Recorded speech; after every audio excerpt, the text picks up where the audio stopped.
DVG ಅವರು ಗತಿಸಿದ ಮೇಲೆ ಸುಮಾರು ಜನ ಕನ್ನಡದ ವಿಮರ್ಶಕರು ಎಲ್ಲ ಬೇರೆ ಬೇರೆ ರೀತಿಯಾಗಿ ಅವರು ಸಂತಾಪ ವ್ಯಕ್ತಪಡಿಸಿದ್ರು. ಅಲ್ಲಿ ಒಬ್ರು ಹೇಳಿದ್ದೇನು ಅಂದ್ರೆ, ನಾವು ಒಂದು ಬೆಟ್ಟವನ್ನು ಇಷ್ಟು ವರ್ಷ ನೋಡ್ತಾ ಇದ್ವಿ, ಸಡನ್ಲಿ ಒಂದು ದಿವಸ ನೀವು ಎದ್ದು ನೋಡ್ತೀರಿ ಆ ಬೆಟ್ಟ ಇಲ್ಲ. ನಿಮ್ಗೆ ಏನಂತ ಅನ್ಸುತ್ತೆ? ಎಲ್ಲಾ ಕಡೆ ಖಾಲಿ ಖಾಲಿ ಖಾಲಿ ಖಾಲಿ. DVG ಅವ್ರು ಇದ್ದಿದ್ದು ಬೆಟ್ಟದ ತರ, ಅವ್ರು ಹೋಗಾದ್ಮೇಲೆ ನಮ್ಗೆ ಆ ಖಾಲಿತನ ಅನುಭವಕ್ಕೆ ಬರ್ತಿದೆ ಅಂತ DVG ಅವರನ್ನ ಆಲೋಚನೆ ಮಾಡಿದಾಗೆಲ್ಲ ಹೀಗ ಅನ್ಸುತ್ತೆ.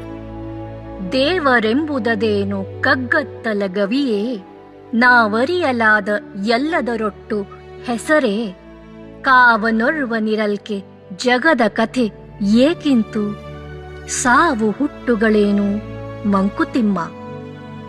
ಸುಖ ಎಂಬುದು ಒಂದು ಕ್ಷಣದ ವಿಷಯವಲ್ಲ, ಒಂದು ಕಾಲ ವಿಸ್ತಾರದ ವಿಷಯ. ಅದು ಪಾಯಿಂಟ್ ಆಫ್ ಟೈಮ್ ಅಲ್ಲ, ಪೀರಿಯಡ್ ಆಫ್ ಟೈಮ್.